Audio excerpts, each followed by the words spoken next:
ำลังออกเดินทางไปนากายแต่ว่าน่าจะแวะท่าแขกก่อนเลยค่ะกดไลค์ตลอด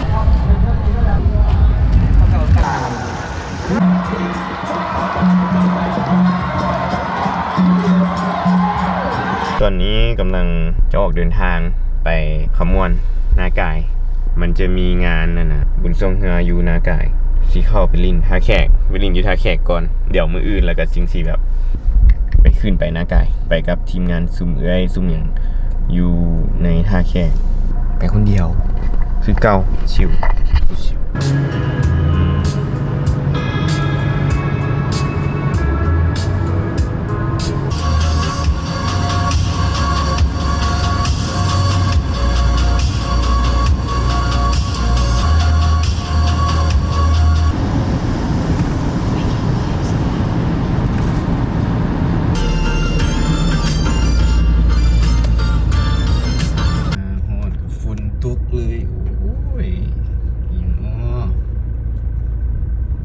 เมียนอยู่บ่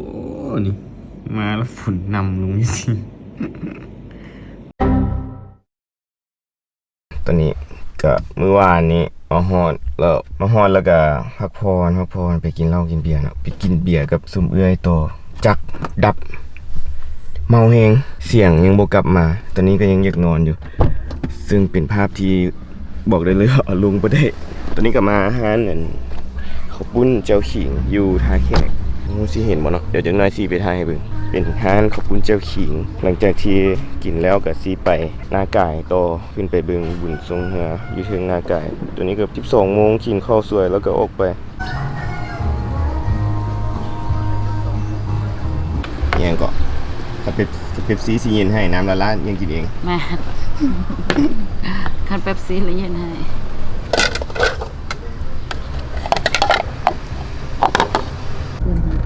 เห็ดงามโพดจี้เลยเห็ดงามโพดเอ้ยประเสริฐจังเลยวันได้งานเพชรเนาะอย่าถ่ายตีนกาดิค่ะทำซูม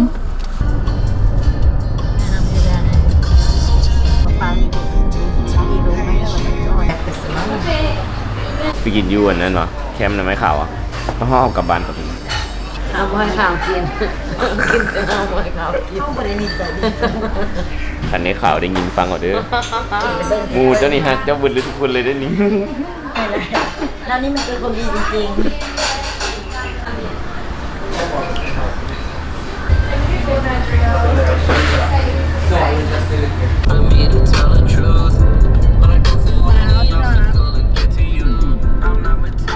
ถึงแล้วพี่น้อยมาดูกูด้วยพี่น้อยคือเงียบเหรอเงียบก็ญาติเบาบทันนะญาติเบาบทันโอ้ยเบาบทันหนักจะน้อยเอามาลงเม็ดกี่มัวนี่เลยปุ๋ยคอกมาซาดมันแนวนี้เลยเพียแกแนวนี้จึงไม่อยากกินก็แซ่บตัวออร์แกนิกด้วยนะญาติหลานพอกินเจ้าส้มเจ้ายังไปกันเลยจ้ะท้ายเดี๋ยวทำนี้เด้อขึ้นภูแล้วขับรถส่องเบื้องเด้อ ขึ้นภูระยะท้ายเด้อเสี่ยวนี่แหละอันนี้พาวเวอร์เฮาส์อันนี้มีอย่างละห้องเด้อที่ไปซอยมันยางขึ้นไปเทิงนี่หว่าเขาบอกว่าเยี่ยวตัวข่อยยางลงมาแล้วนี่โซน B กันว่าแล้วมันต้องย่างขึ้นมาเทิงพี่นี่ไงนี่มึงบอกยุโตกับไปยุพุ้นหรอวะให้จุกันยุบีซี่แหละเห็นบอกไอ้ข่าวเขาว่าแล้วนะถามแล้วนี่จะที่ห้องกันเขาว่าแล้วนะแลนขึ้นมาก่อนหมดกับสุดท้ายพวกเราตู้เบื้องนี้เจ้าก็เผาไปเอามาแล้วก็หิวซ้ำเดียวครับจังไดแผนเฮาคืนเฮาสินั่งกินเบียร์อยู่นี่เลยหรือเฮาสิขี่รถวนกลับไปเลาะบูธเลาะบูธหรอหรือว่ากินเบียร์เลยแล้วก็แรงๆก็ไปเลาะบูธแล้วก็จึงเข้าลำโบโซนไหนบูธบุญไม่โซนไหนเนาะก็ขี่อ้อมไปเฮาเอี้ยวขวาเนาะหอมหั่นน่ะเฮาเลี้ยวซ้ายเข้าไปซื้อเด้อ๋อตอนแรกจึงไปเลาะบอกมันอยากฮ้อนแล้วไปย่ามนี่น่ะมูเลยเนี่ย 4-5 โมงละ 4 โมง จักหน่อยมันก็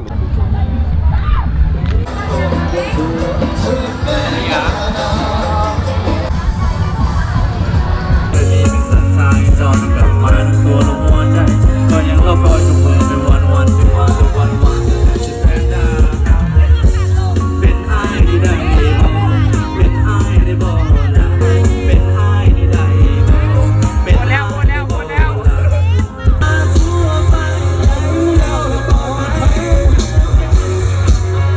ที่เขาพูดแค่ละห่วงใยอาจารย์เจ้าก็สัญญาตั้งแต่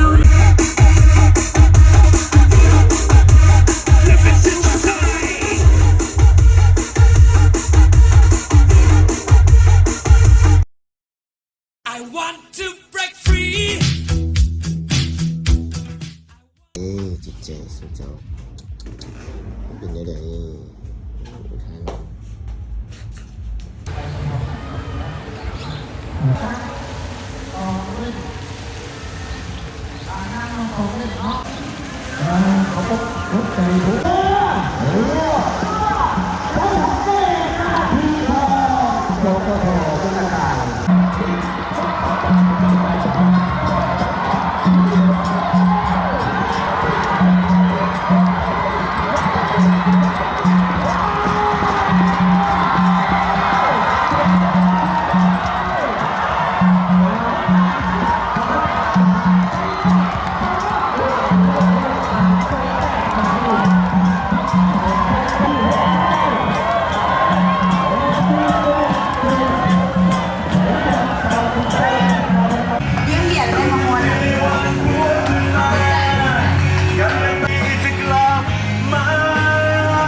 ข่าวชั่วอาหารคือมากินน้ำบัดลมไข่บัดเด็กกับกินน้ำอัดลมเอาหัวเสือสีเหลืองบุได้อัดลมอ่ะอัดแก๊ส เคยอันนั้นบ่เคยปลูกแล้วกินข้างเดียวข้างนึงบ่ปลูก บ่ใส่หอมบ่ใส่เจียวบ่ใส่หยังเลย เอาจานถ้วยเปล่า บ่ใส่ถ้วย บ่อน้ำเลยยืนตัดปากเลย ใช่ผู้บ่าวตำรวจ ว่าเราได้ยินบ่อย แล้วดิแล้วกูบ่ได้หูนวด เสียงหัวนี่ดัง สู่กันแล้วก็ โอ้ย ดีมั้ย กูบ่ได้หูนวด ก็ได้ มันเป็นตาหักดี อุดว เอาตอนถ่ายนี่แหละ นี่บ่ว่ากินตับแม่นบ่ครับ สุดยอดเลยมาเลยครับ ได้กิน ไปแล้วตอนนี้ไปแล้วเห็นเด้อแวะตลาดมีอยู่มาลาดป่านี่ป่าน้อย เอาพิรัญญา โลนึง340 อย่างนี้ เอาอย่างนั้นอันนี้เรากับ น้อยอย่างนี้ โลกเซนล่ะ แสง โล10,000ว้าวปุ่นเลยสติเลยสนุก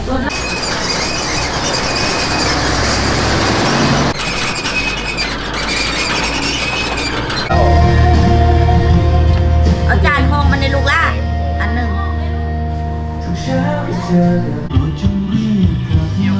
เอากลับบ้าน เมื่อนี้เล่นดีป่ะนี่ เมื่อมึง สิเมื่อจะสวยเพราะว่าเตะเกลือน มื้อ พอเมื่อได้แล้วแหละอันนี้เจ้าของห้างเดือนเป็นไผ่ ขอบใจเด็กไปค้ามันยิ้มแดง นี่ใครจะมาบ่ได้เด้อ ขอบคุณค่ะขอบคุณค่ะ เลี้ยงอันนี้ แจ้งอีกเด้อ เอาแล้วมากระปูน แล้วไว้นั่นล่ะลูกกับป่าเลยเด้อ คิดทอดแต่เหล้าแต่เบียร์กระปูตากแดดตายอยู่หลังกระบะกับผู้ชน กับปูเอาเบียร์คนนี้ก็มี